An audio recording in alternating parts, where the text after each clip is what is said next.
welcome to another list video. It's a video, it's a list. It talks about cartoons.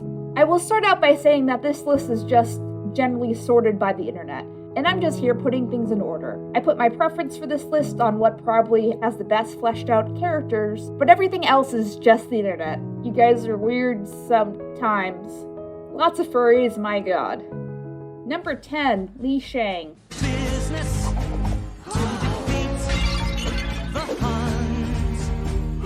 I don't know about you guys, but you can't go wrong with the guy that takes off his shirt as much as Shang. I think that, plus the funniest awkward love story, makes him indirectly more accepting to a modern day audience. Your man Shang's still cool with you because he's an ally. I also think a factor is that he might be the most stereotypical, masculine character on display, which helps if you're traditionally attracted to those kinds of traits. While not my personal bag, I can see the appeal of this guy. Too bad he was cut out from the live-action movie. Or maybe it's not that bad of a thing, like you could say. Number 9, Robin. Speaking about someone with more mystery on this list, we got OG Teen Titans Robin. I mean, not the actual OG, like the show OG show. He's a man of mystery because he wears a mask. So many questions. I mean, a lot of people wear masks, but Robin's a little different. Titans, listen up. This is what I look like without my mask. This Robin is capable without superpowers, plus he has an overwhelming urge to do good, even if he will personally suffer. He's a little bit more accessible than the usual portrayal of Batman is, because he has friends, but still has so many loner tendencies that maybe he just needs a hug. He's a capable, mysterious boy and just wants to do good. Number 8, Kovu. He's like Simba, but the Hot Topic variant. I already talked about Lion King 2 as a whole in another video, but I think the appeal with Kovu is his sense to do the right thing even though his mom is a little bit crazy. And the unanswered questions that make this sequel exist. Who's Kovu's father? We'll probably never know. What is Zelda? What is Zelda? I want to put my wiener in that. I gotta know. She relates to me. Link, come save Zelda. He just needs someone to understand that he just wants to fit in. I also imagine singing a whole song about excluding him from your community because of misunderstandings gets some sympathy points. I don't know, I don't get animal things. He's a cartoon lion man, but those are just some of my running theories. Generally, this whole list is just characters that need hugs. That's it, that's the formula, man, you figured it out. I've connected the two dots. You didn't connect shit, but... I've connected them. I was hoping Kovu got a little bit more character development in the Lion Guard, but he wasn't really in it that often, so womp womp. All the girls like bad boys, even if they're lions, apparently. Number 7, Dimitri. Who needs a lion when you can have a man? A con man. He's a con artist, you see him at your local cons. Dimitri's got a standard Don Bluth man face, but I think the jerk with the heart of gold trope is also a factor on this list, and only a girl can change him. But the other underlining factor is that he's smart and pretty funny sometimes. 3, 2, 1. Dimitri! Right in the palm of our hand. Dimitri, wait! Did you call me? We see a lot of standard Disney prince types that don't really have a lot of personality, which has improved over time, but Dimitri stands out as one of the leading characters in the Guys with Actual Character Traits train. You get it? Because there's actually a train in the movie? Haha, I'm funny, that's the joke, thanks for coming to the video. Not only that, but he has his own character arc within the movie. We never get one of those. It's sweet to see his character development and how he matures to get Anastasia's trust. And God bless someone who jumps into a fight with a magic man and still being a normal guy. He doesn't even have any combat training, but he tries, and that's the important thing. Number 6, Aladdin. He's one jump ahead of the bread man. What's a bread man? Someone that just sells bread? No, please, I'll bring you some more bread tomorrow with no raisins. Oh, you're the best. I'm gonna tell all my thief friends about you. But you owe me one. You need to expand your marketing strategy there, Breadman. And if you're looking for a man, and by man I mean 18 or older, but you also want someone who's not too serious, clever, and a project because he's poor, here's Aladdin for you. Out of all the dudes on this list, Aladdin takes the cake for being the guy with the most media, and therefore the audience gets a chance to know him and his character over a long period of time, between the original movie, the series, and both sequels set before and after the series. It's a long time. In that time, even though the series didn't focus on his personal growth that often and more on the general bigger threats, he's still there. He's dependable. I think that's what makes Aladdin stand out more than someone like Eugene from Tangled, since his series came out much more quickly after the movie than the Tangled movie, as well as touching on themes of belonging earlier than Tangled did. But the Tangled series is also a fantastic show. Go watch them. I'd tell you to watch the Aladdin series on Disney+, but of this video, it's on Disney+ right now. I don't know what's going on. Can someone, call Disney or something? Hello, Mr. Mouse. I'd like to report a crime. Number 5, Mosinrath. He's like Aladdin, but the Hot Topic variant. You doing outside the palace? And with this street rat? That's not your concern. I think what's so appealing about Mosinrath is his backstory is never really explored because the studio changed their mind and focused on Aladdin's daddy issues instead. For those who don't know, Mosinrath was originally going to be Aladdin's brother, but then they changed their mind, so... You were my brother, Anakin!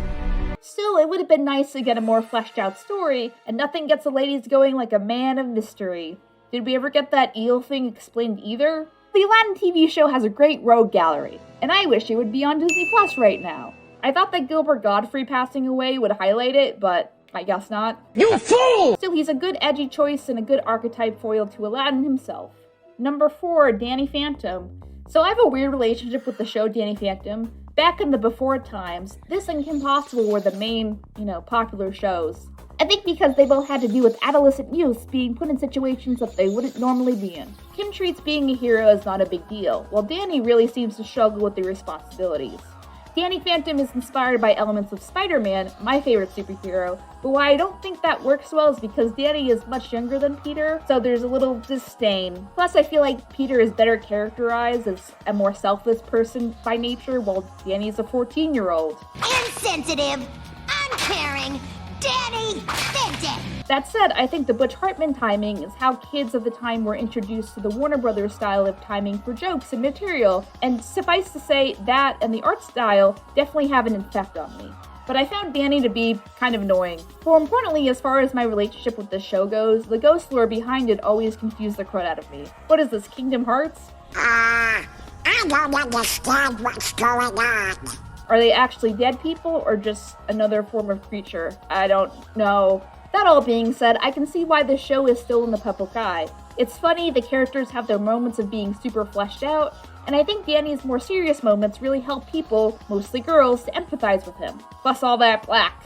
Other moments in the show's run, like Ultimate Enemy, really did what Kim Possible So the Drama did, in showing that natural comedic characters can also thrive in more serious situations with up stakes and more personal conflict. Ultimate Enemy has strongly implied murder though, so I'm pretty sure most people didn't see that coming from a Nickelodeon show. Right now, I think Nickelodeon is trying to figure out what they want to do with this guy. It seems like good waters for a continuation of it once Paramount Plus is a more available asset post new Avatar content, and he does keep on appearing in general Nickelodeon IP packs. But Butch Hartman as a creator these days...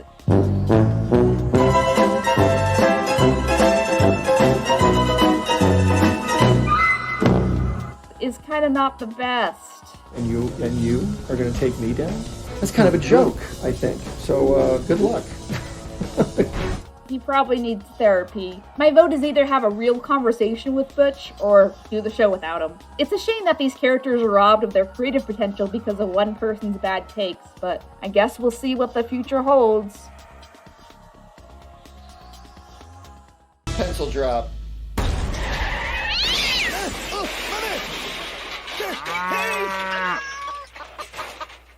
Hello, Zuko here. Number 3, Zuko. Man, Avatar is popular these days. We are seeing it everywhere, and all this new content really means Paramount Plus is going to be the place to catch new Avatar stuff. That being said, Zuko, of all the characters, seems to stand out for the fangirls who either ship him with themselves, or ship him with Katara even though that ship is dead. Again, we see a similar pattern of daddy issues, brooding alone time, inner turmoil, but in this time, Zuko's arc is arguably the most well-defined over the course of the story. Aang has to master all the elements, but does he really? Zuko has to come to terms with an evil dad man who might have killed him as a baby if not for his mother coming to save the day, and disappear. It's fine, they fixed in the comments that sure exist. Dad's going to kill you. Because of all this, Zuko is pretty easy to empathize with. Plus him being on the older side and not a baby-faced Aang, then there's more fangirl appeal, yay! Usually for these kind of story arcs, people have to turn towards anime, but not with Avatar because it's neat. We'll talk about Avatar more in this video if you're looking for more on that content. And there you go, for your brain. Content. Number 2, the Beast. The Beast seems to be the ultimate character to empathize with these days, and honestly, he has a really cool design.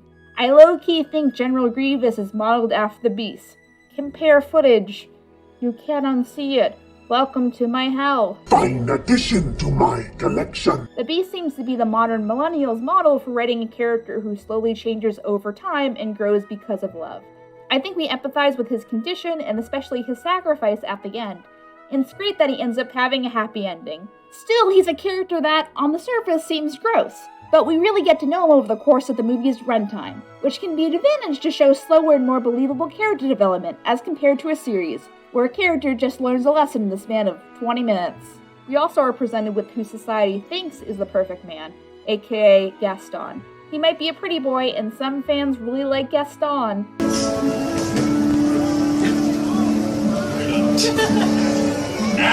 But the point is his attitude, and especially his actions later on in the movie, are just not fun. This is the day your dreams come true. What do you know about my dreams, Gaston? Plenty. This is demonstrated in a pretty textbook way, where the hero shows mercy on the villain, but the villain, literally, backstabs the hero to get his revenge, only to fall in a traumatic death. Because Gaston is a factor showing us negative character traits, the Beast, with his charming character tendencies we see later in the movie, seems like a pretty good guy. There's something sweet and almost kind, but he was mean and he was coarse and unrefined. He's a good character. I really like the Beast. Number 1, Jim Hawkins. No surprise, I know. Jim is such a great character and such a deep expansion on the little cabin boy Jim from the original text.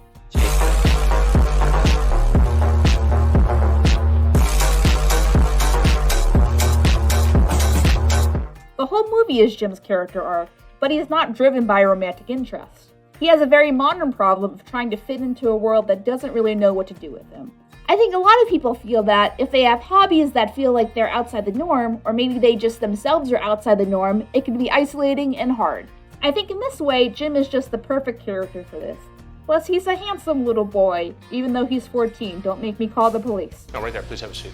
I'll keep it short. God knows I talk about Treasure Planet too much anyways. But you can see the short version here. This character arc is so refreshing, and he's really built through, and his relationship with Silver is fantastic, and it's a great movie, and go watch it.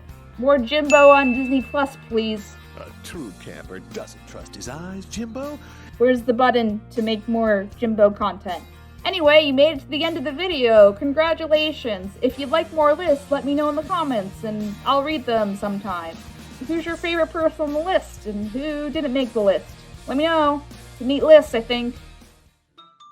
And that's all, folks, except it's not time for the ending gag. Hey now, just one question, why man? 'Cause you stole my daughter's happy. That's completely fair, but in my defense, dude, your daughter's hot. You look at it! Look at it! Look at it! Look at it! Look at it! I want all of you to look at it! Hey everyone, thanks so much for watching. If you like what you saw, please remember to leave a comment and share this with a friend or 2 or 5. Click here to subscribe, we really appreciate it. Click here to check out the main collaborator for this video. Click here to check out our video playlist for this video, where you might find similar videos that hopefully you like and enjoy. There's also a credit scroll here, where you can check out all the other awesome contributors. All their info is in the description. That's all I gotta say, KPOA!